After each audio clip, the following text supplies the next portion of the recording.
We cut these logs down about 2 or 3 weeks ago. You want to cut them down ahead of time, a couple weeks before you inoculate them.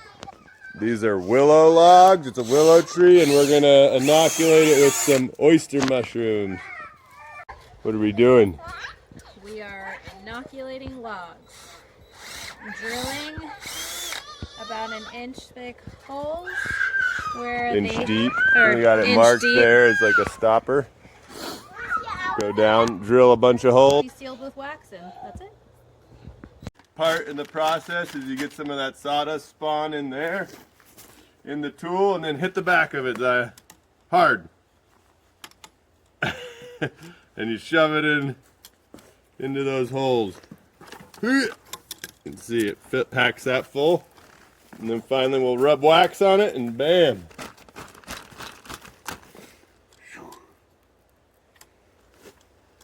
We'll get the wax, Pop. We'll get the wax. Going to hit it? Alright. All running through it. Then you pack that in there. End up like so.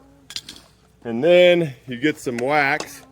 I found this is the fastest way to do the wax part.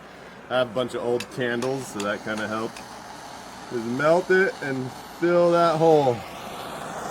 Melt and fill the hole. Fill the hole.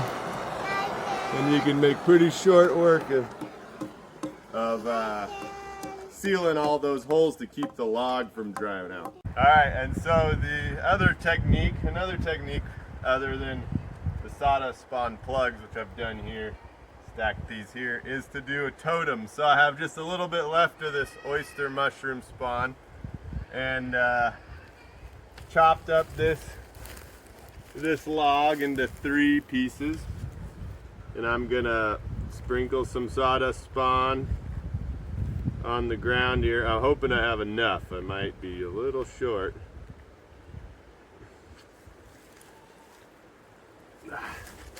Ideally, I'd have enough to cover, really.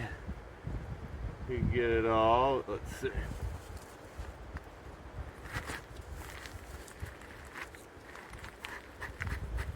Try not to waste any. All right, add some there. Then I'll put a nice layer here. Ooh.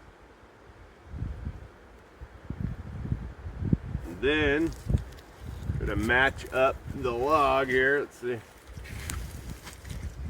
So I think chink. That looks right. Get the log all matched up. Oh man, it's gonna be close. Then you have this last little piece on top that'll just help keep the moisture in the log. Like so.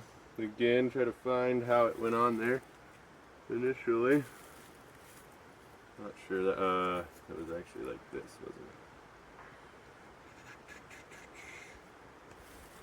it? Looks pretty good. It at least seals it. And then to keep moisture in the humidity level up, we stick a dark bag over it. It could be a paper bag, or here I got a plastic bag, and just weigh that down, keep it on there, and leave that bag on there for 3 months, and then we'll take it off, and that should have allowed the mycelium to really run through that log, and then hopefully in a year or so it'll start sprouting mushrooms also together with these. So there we go, we got a bunch of oyster mushrooms inoculated. This was a 1 5-pound bag. I did these and this, so gives you an idea how many logs to prepare if you get a bag, and we'll see in some months how many we have. Alright, so we've inoculated a bunch of Nameko mushrooms, golden or gray dove oyster mushrooms. Now we're on to these Pohu oyster mushrooms. Whoa, they actually smell really good. like almost like rum or something. Anyway, so just keeping going. Got some more logs over here. Pile here. Willow and aspen. So here I've got the some of the different types of mushrooms that I've inoculated. We got the gray dove oyster mushrooms.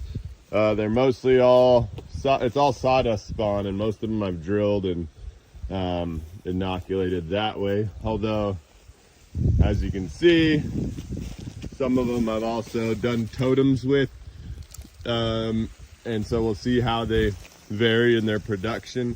It's willow, aspen. This is a Pohu oyster, which is a pretty aggressive strain apparently, so that'll be interesting. See if it fruits. This here, Nemeko mushrooms. So I'm gonna cover this totem like I did that one with plastic, and then they're in somewhat shaded area. They don't get a ton of sun here. And we'll just let them sit for a few months, and I'll pull the plastic off, and then they should start producing not too long after that.